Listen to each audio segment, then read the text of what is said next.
चिदिव्याप्तं च दिव्याकृतिं जीवेशाक्षरमुक्तकोटिसुखदं नैकावताराधिपं ज्ञेयं श्रीपुरुषोत्तमं मुनिवरेर्वेदादिकीर्त्यं विभुं तन्मूलाक्षरयुक्तमेव सहजानन्दं च वन्दे सदा। सहजानंद स्वामी महाराजनी जय, अक्षर पुरुषोत्तम महाराजनी जय, भगतजी महाराजनी जय, शास्त्रीजी महाराजनी जय, योगीजी महाराजनी जय, प्रमुख स्वामी महाराजनी जय। નીલકંઠ વર્ણિની વન વિચરણ યાત્રા એ ગઈકાલે આપણે જોયું તે પ્રમાણે ગુજરાતની અંદર હવે છે. સમગ્ર ભારતને પાવ કરતાં કરતાં નીલકંઠ વર્ણી મધ્યપ્રદેશમાંથી આ ગુર્જરધરા ઉપર પધાર્યા. બુરાનપુરથી પોતે માલેગામ ગયા, ત્યાંથી નાસિક થઈ અને ધરમપુરનું વન વટાવી નીલકંઠ વર્ણી સુરતની અંદર પધાર્યા અને એમણે ત્યાંથી વિચરણ કરતાં કરતાં આ સમગ્ર કાનમ પ્રદેશ એને પાવન કર્યો. એ ગઈકાલે આપણે વાતો જોઈ. ત્યાર પછી એમણે ચરોતર પ્રદેશની અંદર પોતાનો લાભ બધા મુમુક્ષુઓને આપ્યો. એ કથા પણ આપણે સાંભળી. અને ગઈકાલે છેલ્લે વર્ણી જ્યારે ગોરાડ ગામની અંદર ગયા અને એ વખતે કૂવાના પાણી ઊંડા જતા રહેલા, પરંતુ નીલકંઠ વર્ણી માટે એ પાણી ઉપર આવ્યા અને વર્ણીએ ઊભા ઊભા પોતાનું કમંડળું જ્યારે પાણીથી ભરી લીધું ત્યારે ત્યાં આગળ કોસ હાંકતા બીજલ કોળીને થયું કે આ વર્ણી જો કાયમ આ ગામની અંદર રહી જાય તો પછી કોઈ દાડો દુકાળ પડે એવો નથી. એટલે પોતાના ગામના જે આગેવાનો એને બોલાવવા ગયો કે ચાલો ચાલો કે એક ચમત્કારી વર્ણી આવ્યા છે અને એમને આપણી પાસે રાખી લઈએ. પરંતુ જ્યારે આ બધા ત્યાં આગળ આવ્યા તો ત્યાંથી ચાલી નીકળેલા એક વાર સાંભળ્યો, એણે કહ્યું કે તમે તો આ વર્ણીને પહોંચી નહીં શકો, કારણ કે તો જમીન અદ્ધર હાલ્યા જાય છે અને કેમે કરીને તમારાથી એ પહોંચાય એવા નથી. અને આ રીતે વર્ણી પોતે આ ગોરાડ ગામથી નીકળ્યા અને હવે એ પોતે ગુજરાતની અંદર આગળ વધી રહેલા છે. એની અંદર એ પોતે રસ્તો ભૂલ્યા અને ત્યાં આગળ એક અદેશી ઘરાસિયા એને નીલકંઠ વર્ણી પૂછે છે કે અમારે ધોલેરા જવું છે, તો ધોલેરા જવાનો તમે અમને માર્ગ બતાવો. આ પણ વર્ણીની આ બધી મનુષ્ય લીલા કે આખા ભારતની અંદર વગર નકશાએ પોતે ફરેલા છે, પરંતુ અહીંયા આ ક્ષત્રિયની કંઈ સેવા એમને અંગીકાર કરવી હશે એટલે એમણે એને રસ્તો પૂછ્યો. ત્યારે ઘરાસિયાએ કહ્યું કે તમે પહેલાં અહીંયાથી રૂણી ગામ જજો, ત્યાંથી પછી વડગામ થઈ અને 75નો આરો ઉતરી અને પછી ધોલેરા પહોંચી શકશો. આ રીતે એણે પોતે રસ્તો બતાવ્યો. ત્યારે જેમ અહીંયા કવિ લખે છે કે કોઈ સમય અદ્ભુતતા જણાવે, કોઈ સમય માનવ ભાવ લાવે, સર્વજ્ઞતા કોઈ સમય જણાય, ક્યારે પૂછી પંથ પ્રવીણ થાય. ક્યારેક આમ સર્વજ્ઞતા બતાવે, અનંત કોટી બ્રહ્માંડ એ હસ્તામલકવત બતાવે, અને ક્યારે અન્ય રસ્તા પણ વર્ણી પોતે ભૂલી જાય. ત્યારે આવી મનુષ્ય લીલાઓ બતાવતા બતાવતા એ વર્ણી પોતે પહોંચ્યા અને રસ્તાની અંદર રૂણી ગામ આવ્યું. એ ગામને ઓળંગી અને વર્ણી જ્યારે વડગામની અંદર પહોંચ્યા ત્યારે ત્યાં એક સુંદર તળાવ હતું.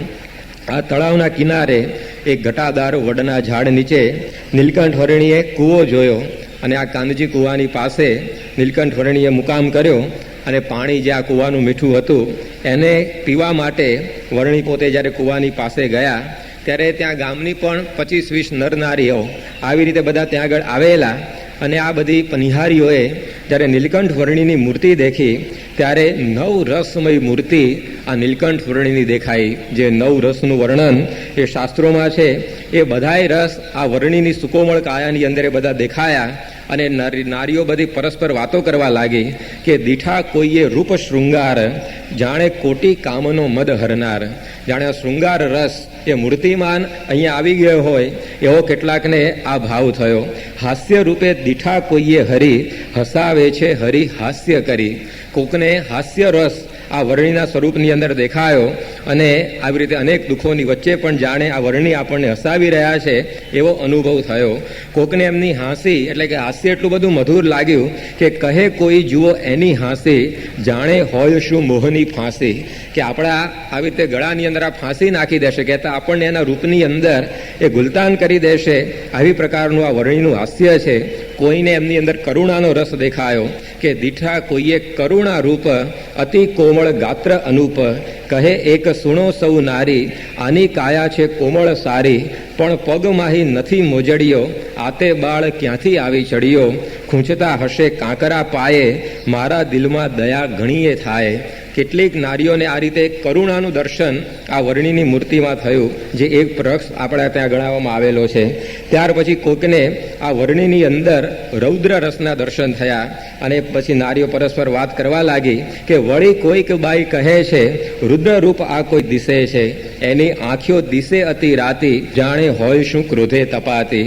જાણુરોનો મદ હરવા માટે વળી રૌદ્ર સ્વરૂપ ધારણ કર્યું હોય એવા કેટલાકને દર્શન થયા. કેટલાકને એમની અંદર વીર રસના દર્શન થયા અને નારીઓ પોતે બોલવા માંડી કે બીજી બાઈ બોલી કૂપ તીર દિશે બાળક આ શૂર ના હૈયામાં છે ઘણી હામ જાણે કરશે મોટા મોટા કામ. કેટલાક વર્ણિની મૂર્તિમાં આવો શૌર્યનો વીર રસનો ભાવ એ દેખાયો અને આવી રીતે જુદી જુદી પ્રકારના આ નવ રસ વર્ણિની સુકોમળ કાયાની અંદર આ બધી બાઈઓએ જોયા ત્યારે આ બધી ખૂબ એની અંદર મોહ પામી ગઈ કે આ વર્ણિની અંદર આવું અદ્ભુત રૂપ આ કેવી રીતે આવી ચડ્યું. ત્યારે મહારાજની મૂર્તિ આવી રમણીય હતી. એકવાર એના કોઈ દર્શન કરે એના અંતરની અંદરથી એ વિસરાય નહીં. ગુજરાતી સાહિત્યનો મહાકવિ કવિ દલપતરામ એ જ્યારે એની 8 વર્ષની ઉંમર હતી ત્યારે ગઢડા એમના સંબંધીઓ સાથે બ્રાહ્મણોનો કંઈક જમણવાર હતો એટલે ગયેલો અને એ વખતે શ્રીજી મહારાજ ગામડેથી વિચરણ કરી અને પાછા ગઢડાની અંદર પધારેલા. પોતાની અક્ષરોડીમાં મહારાજ જવા માટે પગથિયા ચડતા હતા. એ વખતે આ 8 વર્ષના દલપતરામ દૂર પોતે મહારાજના દર્શન કરવા માટે ઊભા રહેલા કે હમણાં આ શ્રીજી આવશે અને આપણે એમના દર્શન કરીશું. અને એ વખતે મહારાજ ત્યાં પધાર્યા. અક્ષરોડીના પગથિયા ચડતા ચડતા એમણે ભગુજીને ભલામણ કરી, ભગુજી જરા ઘોડીને પાવરો ચડાવી દેજો. આટલું ખાલી 10-15 કણનું દર્શન આ 8 વર્ષના દલપતરામને થયું. પરંતુ એ અંત સમય 80 વર્ષની એમની મોટી ઉંમરે વાત કરતા કે એ મૂર્તિ એવી મારા અંતરની અંદર હજી ચોંટી ગઈ છે કે જાણે હજી 1 સેકન્ડ પહેલા શ્રીજી મહારાજ કહેતા ના હોય કે ભગુજી ઘોડીને પાવરો ચડાવી દેજો, એવું મને દર્શન આજે યાદ છે. ત્યારે હવે 8 વર્ષના બાળકને કંઈ એવી એકાગ્રતા પણ ના હોય, એને કોઈ એવો ભાવ ના હોય કે આ મૂર્તિ આપણે અંતરમાં ઉતારી દઈએ. પરંતુ આ મૂર્તિની જ રમણીયતા એવી હતી કે જોનારાઓ એની અંદર આવી રીતે ગુલતાન થઈ જતા. એક અંગોની અંદર એવી દિવ્યતા લઈને શ્રીજી મહારાજ પોતે પધારેલા. આપણે કીર્તનાવલીમાં વાંચીએ છીએ મહારાજના એક અંગના કીર્તનો પરમહંસે બનાવ્યા છે. એની ઉપરથી આપણને ખ્યાલ આવે કે એક અંગની અંદર કેવી દિવ્યતા હશે. હરિચરિત્રામણની અંદર આધારાનંદ સ્વામીએ લખ્યું છે કે મહારાજની મૂર્તિ હતી કે એના એક અંગ ઉપર ચોંટાડેલી તમારી વૃત્તિ એ તમે બીજા અંગ ઉપર ના લઈ જઈ શકો. દાખલા તરીકે તમે મહારાજની આંખો સામું જોતા હો તો આંખોથી હવે નાસિકા સુધી તમારી દ્રષ્ટિને તમે ના લઈ જઈ શકો. એટલું બધું આંખોની અંદર નાસિકાને જોઈતું હોય તો મહારાજના અધર ઉપર એની વૃત્તિ ના જઈ શકે, એટલી એ નાસિકાની અંદર દિવ્યતા. તો આવી પ્રકારના અંગની અંદર આ મહારાજ પોતે આ દિવ્યતાને લઈને આ પૃથ્વી ઉપર પધારેલા. એકવાર એના દર્શન કરે એ કાયમ એમના થઈ જાય. જેમ કવિ પૂર્ણાનંદ એ પોતે પૂર્વાશ્રમની અંદર ધ્રાંગધ્રા સ્ટેટના બહુ મોટા કવિ ગણાતા. એમનું નામ ગજા ગઢવી. અને એકવાર મહારાજની ખાલી એમણે ચાલ જોઈ અને એમને થઈ ગયું કે આવી ચાલ મનુષ્યની ના હોય. ચૂપીલી સુંદર ચાલ છે અને પોતે સહેજે ચાલ્યા જાય, બીજાને તો બહુ થઈ પડે, દોડે ત્યારે માંડ પુગાય. શ્રીજી મહારાજ કેવું ચાલતા, તો આમ તમે એમને જોતા હો ચાલતા તો તમને લાગે કે બહુ આમ ધીમે ધીમે ચાલી રહ્યા છે, પોતે સહેજે ચાલ્યા જાય એવું આપણને લાગે. પરંતુ તમારે એમની સાથે જો ચાલવાનું થાય તો દોડે ત્યારે માંડ પુગાય. તમારે દોડવું પડે. એ તો આમ ધીમે ધીમે ચાલતા ચાલતા લાગે, પરંતુ સાથે જ્યારે ચાલવાનું થાય ને ત્યારે આપણને દોડવું પડે એવી માને થયું. આવી ચાલ મનુષ્યની ના હોય. અને પોતે ત્યાં ને ત્યાં આ કવિપદ મૂકી અને શ્રીજી મહારાજના પરમહંસ બની ગયા. મહારાજ એમનું પૂર્ણાનંદ નામ પાડ્યું. ત્યારે પ્રેમાનંદ સ્વામીએ લખ્યું કે ચલની મેં ચિત્ત ચોર લિયો હે ભૂપતિ ભયે ભેખધારી. ખાલી એક ચાલ જોઈ અને આવા મોટા મોટા કવિઓ રાજાઓ એ શ્રીજી મહારાજના પરમહંસ બની જતા. હરિચરિત્ર ચિંતામણીની અંદર એવું લખવામાં આવ્યું છે કે દંતિયાના દિનમણી શર્મા એણે મહારાજની ખાલી દંત પંક્તિઓ જોઈ, દાંત જોયા અને એને થયું કે આવા દાંત એ મનુષ્યના નહીં. અને એ દિનમણી શર્મા એ પરમહંસ બની અને નિત્યાનંદ સ્વામી થઈ ગયા. ત્યારે આપણને ખ્યાલ આવે કે આ શું આ મૂર્તિ હશે. અહીંયા જેવો પનિહારીઓને અનુભવ થયો એવા તો આવી રીતે શ્રીજી મહારાજના જીવનની અંદર અનેક મુમુક્ષુઓને અનુભવ થતા. ત્યારે બ્રહ્માનંદે લખ્યું કે બ્રહ્માનંદ કહે તમમાં કોઈ વિધ નવ મળે કાચું, કે કોઈ રીતે કાચપ એ આ મહારાજની મૂર્તિની અંદર હતી નહીં. એકવાર શ્રીજી મહારાજ સારંગપુરની બાજુમાં રોજીદ ગામ છે, ત્યાં આગળ પધારેલા. ઘરોઘર બધી મહારાજની પધરામણીઓ ચાલતી હતી. એની અંદર ગામનો એક વ્યક્તિ હશે, એને મહારાજના વિશે કંઈક એવો ભાવ, આમ કુભાવ જેવું, એટલે એને થયું કે આપણે એના કંઈ દર્શન કરવા નથી, ભલે કે ગામમાં ફરવા નીકળ્યા હોય. એટલે એ તો પોતાના ઘરની અંદર ભરાઈ રહ્યો હશે, પરંતુ થોડીક વાર થઈ પછી એને થયું કે હવે તો નીકળી ગયા છે આપણા ફળિયામાંથી, લાવો જરા બારણું ખોલીને જોઈએ તો ખરા શું થાય છે. અને એમણે ખાલી આમ બારણું ખોલ્યું અને મહારાજનો વાંસો દેખાઈ ગયો, અને એ વાંસો એના અંતરમાં એવો ચોંટી ગયો તો વિસરી શકે નહીં. અને પછી આવી રીતે એને થયું કે આ ખાલી એક મહારાજનો બરડો મને દેખાયો, એ મારા અંતરની અંદરથી ખસતો નથી, તો શું એનું રૂપ હશે, કેવી રમણીયતા એમાં હશે. અને એને થયું કે હવે એને આપણું જીવન અર્પી દેવું જોઈએ. પરંતુ એ વખતે મહારાજ તો ધામમાં ચાલ્યા ગયેલા, એને બહુ પસ્તાવો થયો. પરંતુ એ દીક્ષા લઈ અને મધુસૂદન દાસ તરીકે પછી ત્યાં જુનાગઢ વગેરે મંદિરોમાં રહેતા, અને આવી રીતે એવા સારા સાધુ એ પોતે બની ગયા. તો આ મહારાજનો ખાલી બરડો જોઈ અને કોઈ આવી રીતે આકર્ષાઈ જતો, એમની કોઈ ચાલ જોઈ અને આવી રીતે આકર્ષાઈ જતો. દેવાનંદ સ્વામીજી એવા વૈરાગી, એને પણ મહારાજની આ હાસ્યની અંદર એવી લગ્ની લાગેલી કે તેરી હસની મન હરલીની પિયા જીવન ભરલીની, કે આ તમારું હાસ્ય એવું છે કે જાણે અમારું મન એ બધું હરાઈ જાય. નિષ્કુળાનંદ સ્વામી જેવા વૈરાગી હોય, મુક્તાનંદ સ્વામી જેવા પીઢ હોય, કે પ્રેમાનંદ સ્વામી જેવા પ્રેમી ભક્ત હોય, દરેકને એમની અંદર આવું આકર્ષણ થતું. એકવાર શ્રીજી મહારાજ કુંડળ કે ખાંભડા બાજુ કંઈક સભા કરીને બેઠેલા, અને એ વખતે કોકે મહારાજને પૂછ્યું કે મહારાજ, જ્યારે કૃષ્ણ ભગવાન પોતે વિચરતા ત્યારે બધી ગોપીઓ એમના રૂપની અંદર ભાન ભૂલી જતી, એવું અત્યારે થતું હશે કે નહીં? ત્યારે મહારાજે કહ્યું કે આ પાછળ એને મેં કે ક્યાંથી આવ્યા છે, ત્યારે ગયો ત્યારે એ બાઈઓને ત્યારે ખબર પડી કે બરવાળા ઉતાવળી નદીમાં પાણી ભરવા આવેલી, પણ મહારાજ ત્યાંથી નીકળ્યા તો બેડા ત્યાં જ ભૂલી ગયા, પાછળ હાલવા માંડેલી. અને એ પોતે આ ગામની અંદર આવીને સભામાં બેસી ગયેલી. જ્યારે પૂછ્યું કે ભાઈ તમે ક્યાં ના છો, ત્યારે અમને ખબર પડી કે આપણે પેલા બરવાળા પાણી ભરવા નીકળેલા ગામમાંથી, ને અહીંયા ક્યાંથી આવી ગયા ગામમાં. પણ ભૂલી ભાળીને જળ બેડો રે બહેની, કે એવી રીતે મહારાજને જોતા આ લોકો આ બધું વિસરી જતા. ત્યારે આવી શ્રીજી મહારાજની વડગામની પનિહારીઓ એ પણ બધી લોભાઈ રહેલી છે, અને મહારાજના આવી રીતે એમણે પોતે દર્શન કર્યા, અને એવી નવ રસમય છબી દીઠી મંદડામાં લાગી ઘણી મીઠી. આવી નવ રસયુક્ત મહારાજની મૂર્તિ એમને મન ભાવી ગઈ. પરંતુ એટલામાં અદર્શ તે થયા, નવ જાણ્યું જે જોગી ક્યાં ગયા. પરંતુ એટલામાં તો મહારાજ અદ્રશ્ય થઈ ગયા. કહેતા કે મહારાજ ત્યાંથી ચાલી નીકળ્યા, અને આ બધી જે બિહારીઓ એ વળી પાછી અંતરની અંદર આ શોક અનુભવવા લાગી. ત્યાંથી પછી વર્ણી એ ધનકા તીર્થ છે ત્યાં આગળ પોતે પધાર્યા. ત્યાં આગળ એક પર્વ હશે કંઈક, અને ઘણા બધા માણસો ત્યાં નાહવા માટે ભેગા થયેલા ખાડીની તીરે.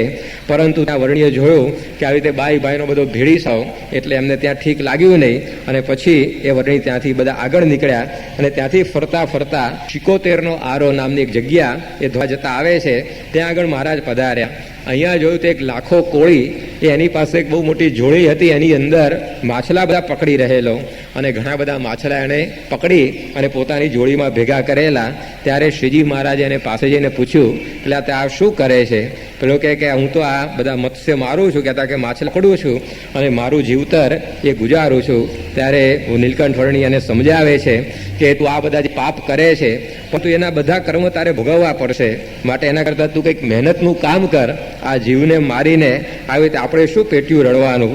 એ તો મનુષ્ય કહેવાય, કોઈની પણ હિંસા આપણેથી થાય નહીં. અને આવી રીતે એને અહિંસાનો ઉપદેશ આ નીલકંઠ વર્ણીએ ત્યાં આગળ આપ્યો, અને એને પણ વાત સમજાઈ કે ના, કે આ વર્ણી કહે છે સાચું છે. અને એણે પોતે ત્યાં જ પોતાનો આ માછીમારનો ધંધો હતો એ મૂકી દીધો. નીલકંઠ વર્ણીની દ્રષ્ટિથી, કૃપાથી જે કંઈ માછલીઓ બધી પડાયેલી જાળની અંદર, એ બધી પાછી પાણીની અંદર સજીવન થઈ અને કૂદી પડી. અને આ રીતે લાખા કોળીને આ હિંસાના માર્ગની અંદરથી નીલકંઠ વર્ણીએ પોતે પાછો વાળ્યો. નીલકંઠ વર્ણીનું આ કાર્ય હતું કે અનેક જીવોને તારવા માટે પોતે આવેલા, તેને મારનારાને પોતે કેમ જોઈ શકે? તો આ વર્ણીએ પોતે આ નિર્દોષ માછલી ઉપર પણ આવી કૃપા કરી, અને પેલા વ્યક્તિને પણ એક સાચે માર્ગે લાવ્યા. અને ત્યાર પછી વર્ણીએ કહ્યું કે અમારે હવે ધોલેરા જવું છે, તો કઈ બાજુથી જવાશે? ત્યારે માછીમાર કહે કે તમે વર્ણી આજનો દિવસ અહીંયા વડગામની અંદર રોકાઈ જાઓ, કારણ કે જુઓ તો ખરા, એક બાજુથી મહી નદી આવે છે અને બીજી બાજુથી સાબરમતી નદી આવે છે, અને આ બંને નદીઓ અહીંયા આ સમુદ્રની અંદર ભેગી થાય છે. ત્યારે વાંસ જેટલું ઊંડું પાણી એ બધું અત્યારે ચારે બાજુ ભરાયેલું છે, એની અંદર તમે કેવી રીતે જઈ શકશો? અને વળી આ પાણી આવી રીતે અડધા ગાંવ સુધી ફેલાયેલું છે. કદાચ થોડું ઘણું હોય તો તમે તરી શકો, પરંતુ આટલું બધું આ ઊંડું પાણી અને આટલા પહોળા વિસ્તારની અંદર ફેલાયેલું પાણી, એમાં તમે જાઓ એ ઠીક મને નથી લાગતું. વળી તમે પાણી ઉતરશો ત્યારે રાતનો સમય થઈ ગયો છે, કારણ કે અત્યારે સંધ્યા સમય થયો છે. કદાચ તમે પાણી ઉતરી જાઓ, પરંતુ સામે તો પાછી ગીચ ઝાડી છે, એમાં તો વાઘ, સિંહ વગેરે આવી રીતે જંગલી જનાવરો પણ રહે છે અને રાત્રે એ તમને ફાડી નાખશે. માટે આવતીકાલે સવારે તમે જાઓ તો પાણી પણ ઉતરી જશે અને સાથે સાથે તમને કોઈ આ જંગલી પ્રાણીઓનો પણ ભય નહીં રહે. ત્યારે નીલકંઠ વર્ણી કહે છે કે સુણી બોલિયા શ્રી ઘનશ્યામ, મોટી નદીઓ દીઠી બહુ ઠામ, એહ ઉતરીને અમે આવ્યા, નવ ડરીએ નદીના ડરાવ્યા. કે અમે તો આ શું તમે વાત કરો છો અડધા ગામની નદીની, અમે તો બહુ મોટી મોટી નદીઓ આવી રીતે ઉતરીને આવ્યા છીએ અને આ નદીના ડરાવ્યા, અમે ડરતા નથી. માટે તમે અમને આ 75ના આરે લઈ જાઓ. અને વર્ણી આ માછીમારની સાથે આવ્યા. એ વખતે પૂનમની તિથિ હતી અને ચંદ્ર બધો જેવો આકાશની અંદર ઉદય પામ્યો અને પાણી જે બધું હતું એની અંદર એકદમ ભરતી ચડી અને ઘૂઘવાટે પાણી બધું મારવા માંડ્યું. મોટા મોટા ધીરજવાનની પણ ધીરજ ખૂટી જાય એવા બધા અવાજો ત્યાં પાણીના મોજાના થવા માંડ્યા. ચારેય બાજુ તમરા, દાદુર વગેરેના અવાજો આવી રીતે થતા હતા. એ જળની અંદર મગર પણ ઉછાળા મારતા હતા અને ભલભલ હિંમતવાળો હોય એ પણ પગ પાછા ભરી લે એવી પ્રકારનું આખું આ રાત્રિનું ઘોર અંધારું. અને એની અંદર આ વર્ણીને વળી પાછો માછીમાર વિનંતી કરે છે કે વર્ણી, આ પૂનમની ભરતી કાલે તો ઉતરી જશે, માટે તમે આજે ના જાઓ તો સારું. ત્યારે વર્ણી કહે છે કે અમને કંઈ આવી રીતે આ શરીરમાં આસક્તિ નથી. શરીરના ચલાવનારા તો ભગવાન છે, એ જો અમને રક્ષશે તો પછી અમારો કંઈ વાળ વાંકો નહીં થાય, માટે અમે તો આ નીકળીએ. ત્યારે પેલો કહે છે કે તમે પણ સામે કિનારે પહોંચ્યા એ મને કેવી રીતે ખબર પડશે? તમે અંદર ડૂબી જાઓ તો પછી આવી રીતે મને કંઈ નિશાની આવી રીતે આપતા જાઓ કે હું સામે કિનારે પહોંચી ગયું, મને ખબર પડે. ત્યારે નીલકંઠે કહ્યું કે હું સામે જઈશ એટલે મારી પાસે આવી રીતે જે આ વસ્ત્ર છે એને હું હલાવીશ, એનાથી તું સમજી જજે કે આ વર્ણી સામે કિનારે પહોંચી ગયા છે. અને એટલું બોલતા નીલકંઠ વર્ણી એમણે પોતે આવી રીતે પાણીમાં પગ મૂક્યા અને જળ ઉપર તે ચાલ્યા જાય, કાંડા સુધી જ ચરણ બોળાય. મહારાજની ખાલી પાની જ પલળે અને એ રીતે પાણી ઉપર નીલકંઠ વર્ણી સડસડાટ ચાલ્યા ગયા અને વસ્ત્ર વિંજ્યું જય સામે પાર, ભક્તે જાણ્યા જગત કરતાર. સામે જઈને વર્ણીએ વસ્ત્ર હલાવ્યું ત્યારે આ માછીમારને લાગ્યું કે નક્કી આ ભગવાન મારી પાસે આવી અને મને આ લાભ આપીને ગયા છે. ત્યારે આવી રીતે વર્ણી આવી ગંભીર ખાડી હતી એને પણ પોતે પાર કરી ગયા અને ત્યાંથી પછી વર્ણી પોતે વડગામની અંદર પધાર્યા અને વડગામથી પછી વર્ણી પોતે આગળ ચાલતા ચાલતા ધોલેરા જાય છે અને ધોલેરાની અંદર ઘણો બધો લાભ આ નીલકંઠ વર્ણીએ પોતે આપ્યો. ત્યાંથી પછી ભડિયાદ પધાર્યા. અહીં ગોવિંદરામ વ્યાસ નામના એક બ્રાહ્મણના ત્યાં એમણે દૂધ અને થૂલી અંગીકાર કરી અને ત્યાર પછી આ વર્ણી પોતાની યાત્રા એ આગળ વધારતા વધારતા ગોરાસા ગામની અંદર પધાર્યા. પરંતુ ત્યાંથી પછી સીધા જ વોળા ગામની અંદર પધાર્યા. વોળા એટલે અત્યારે જે વલભીપુર કહીએ છીએ એ વલભીપુરની અંદર વર્ણી પધાર્યા. એ વખતે વલભી આખી સંસ્કૃતિ નાશ પામી ગયેલી, કારણ કે ત્યાં આગળ એકવાર સિદ્ધનાથ અને શિવનાથ આ બે બાવાઓ આવેલા. સિદ્ધનાથ ગુરુ હતા અને શિવનાથ ચેલો હતો. શિવનાથ જ્યારે ગામની અંદર ભિક્ષા માગવા માટે ગયો ત્યારે એને ગામમાં ભિક્ષા કંઈ બહુ મળી નહીં અને એ વખતે એના ગુરુને ખબર પડી કે આ ગામના માણસોએ આપણને ભિક્ષા આપી નહીં અને એનો ક્રોધ આવી રીતે એકદમ બહાર આવ્યો અને એને આખો શાપ આપી આખી નગરીને ડટ્ટનસો પટ્ટન કરી નાખી, એનો નાશ કરી નાખ્યો. અને વર્ણીએ એ બધા આવી રીતે અવશેષો ત્યાં આગળ જોયા. એમને થયું કે પોતાના સ્વભાવ ઉપર આવી રીતે ક્રોધ લાવવાને બદલે આવી રીતે લોકોના ઉપર આ ક્રોધ કરીને કેટલાય બાવાઓ પ્રજાને રંજાડતા હશે. એવા સાધુ આપણે બનાવવા છે કે જે પોતાના સ્વભાવ ઉપર કઠણ થાય પરંતુ પ્રજાઓ ઉપર, મુમુક્ષો ઉપર ક્યારે આવી પ્રકારનો ક્રોધ કરે નહીં. તો વર્ણીએ પોતે આવી પ્રકારનો વિચાર કરી અને ત્યાં વડા ગામથી પોતે વિદાય લીધી. ત્યાંથી શિહોર પધાર્યા. ત્યાં આગળ બ્રહ્મકુંડની અંદર જ્યારે વર્ણી નાહવા ગયા ત્યારે નર નારીઓ બધા ભેગા થઈ અને ત્યાં એ રીતે સ્નાન કરતા હતા. એટલે વર્ણીને ત્યાં બહુ ઠીક પડ્યું નહીં એટલે બાજુમાં એક ગૌતમ કુંડ હતો, ત્યાં આગળ વર્ણી પોતે ગયા. ત્યાં આગળ એમણે સ્નાન વગેરે ક્રિયાઓ પોતાની કરી, ગૌતમેશ્વરનું પૂજન પણ કર્યું અને ત્યાંથી પછી ચાલતા ચાલતા નીલકંઠ વર્ણી ભાવનગરની અંદર પધાર્યા. અહીંયા એક ધર્મશાળા હતી. આ ધર્મશાળાની અંદર દેવજી નામના મહંત એ પોતે ત્યાં હતા. નીલકંઠ વર્ણી એમના આશ્રમની અંદર પહોંચ્યા. એમણે વર્ણીને સાધુ જાણીને અન્ન, વસ્ત્ર, પાણી વગેરે આપ્યું.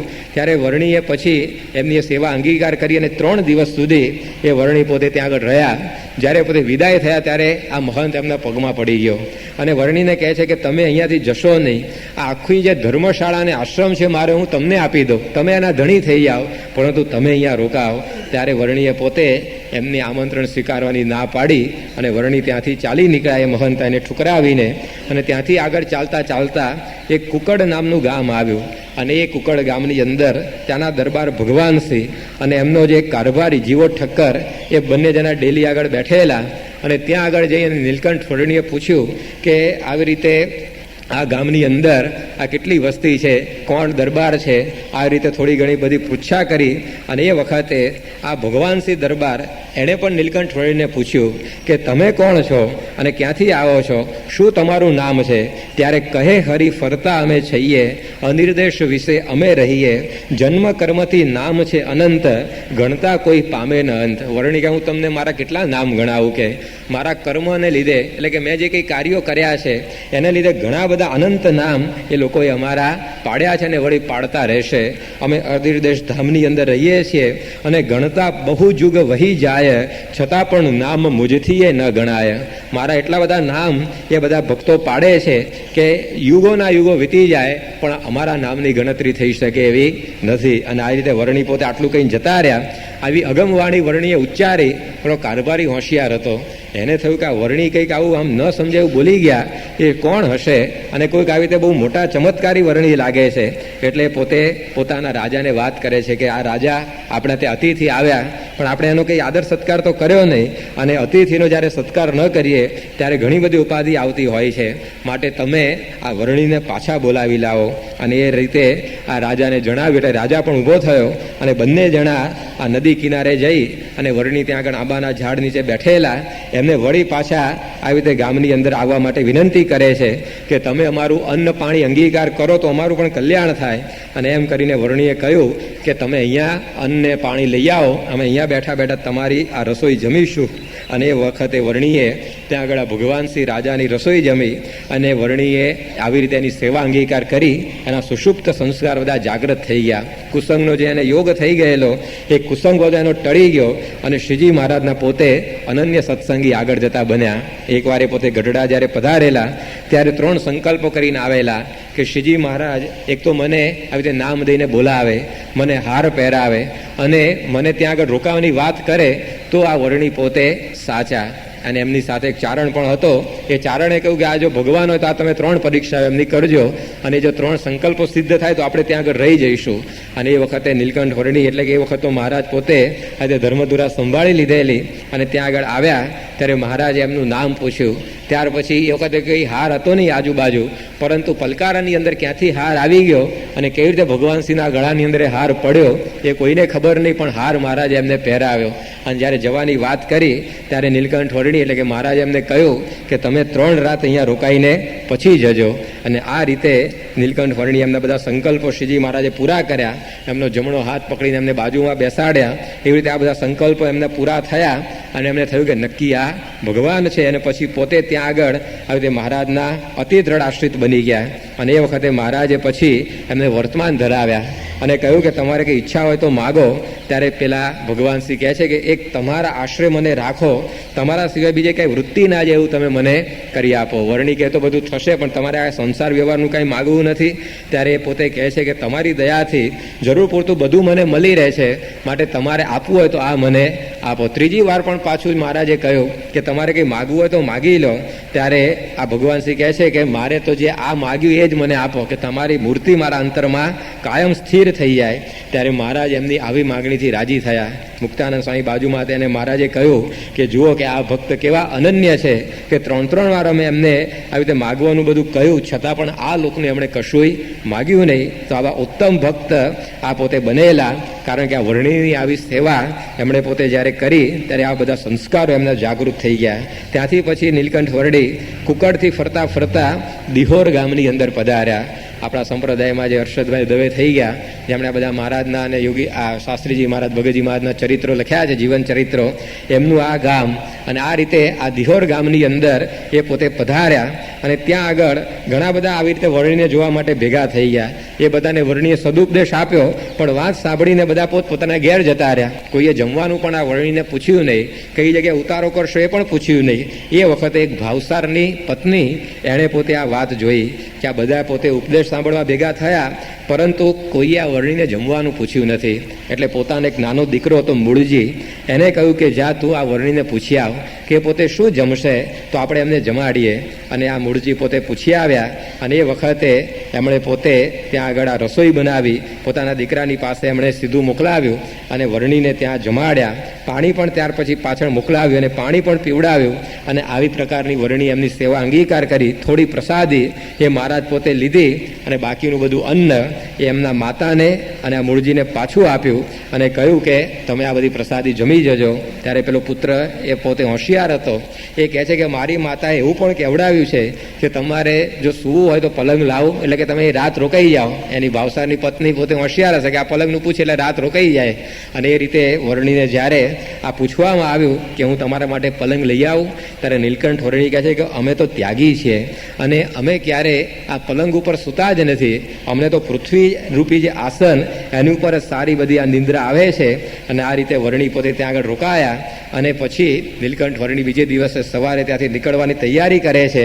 ત્યારે આ મૂળજીને બહુ એમણે આશીર્વાદ આપ્યા, કારણ કે જાણતા હતા કે આગળ જતાં આ મૂળજી મારો ઉત્તમ ભક્ત થવાનો છે. અને મૂળજીના મસ્તક ઉપર નીલકંઠ વર્ણીએ આશીર્વાદનો પોતાનો અભય હસ્ત મૂક્યો અને તેમના પણ સંસ્કારો જાગૃત કરી દીધા.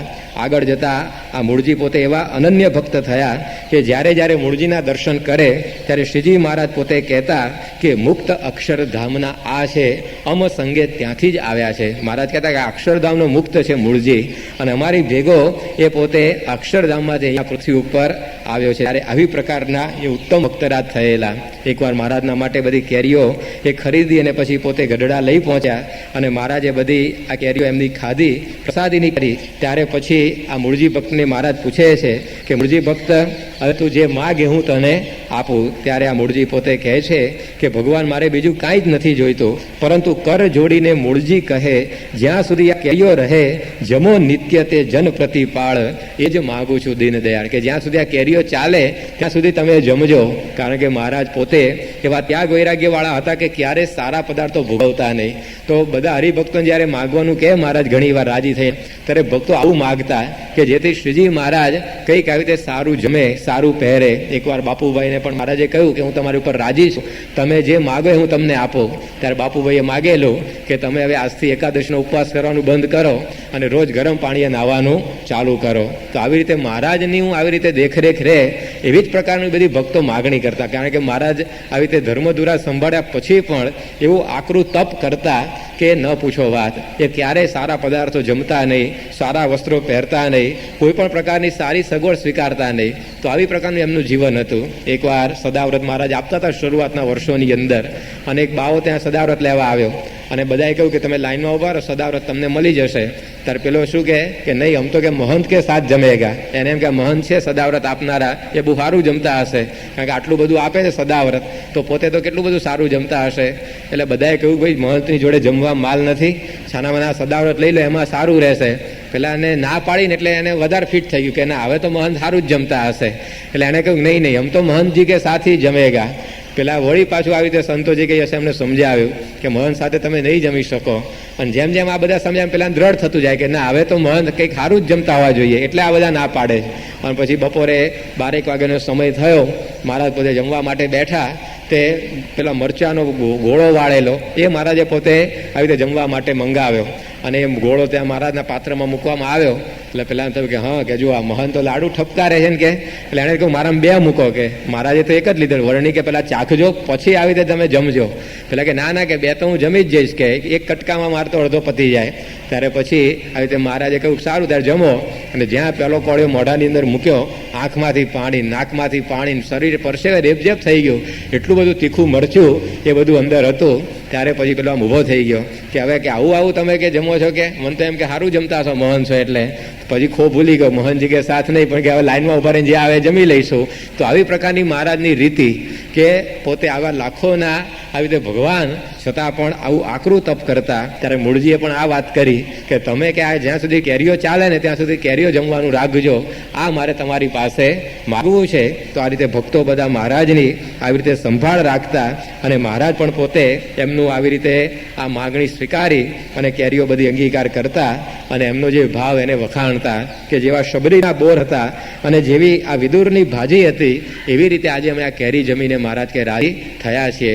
તો આ સખી ભૂદર ભૂખ્યો છે ભાવનો. હવે કેરીમાં કંઈ મોટા પકવાન હતા નહીં, પરંતુ એવા મૂળજી ભાવથી લાવેલા કેરીઓ તો મહારાજે એમનો આ સ્વાદ વખાણ્યો, એમનો આ ભક્તિભાવ વખાણ્યો. ત્યારે ભગવાન હંમેશા આ ભાવથી રાજી થતા હોય છે એ વર્ણી આપણને સમજાવે છે. કારણ કે આ વસ્તુઓ તો બધી એમ બનાવેલી છે, ગમે તેટલી સારી લઈને આપો તો એ કંઈ એમાં એ મોહ પામે એવા નથી. પરંતુ આપણો જો ભક્તિભાવ હોય અને સામાન્ય જ પછી વસ્તુ હોય તો પણ એ ભગવાન પ્રસન્ન થઈ જાય. જેમ જેતલપુરની અંદર પેલા મૂળજીભાઈ આવી રીતે આવ્યા અને એમણે ત્યાં આગળ આવી મહારાજને સૂકો પેલો રોટલો હતો મઠનો, એ ત્યાં આગળ જીવણ કોળીએ એ ત્યાં આગળ જમાડ્યો અને એટલાની અંદર મહારાજ પોતે રાજી થઈ ગયા અને પોષ ભરીને બધી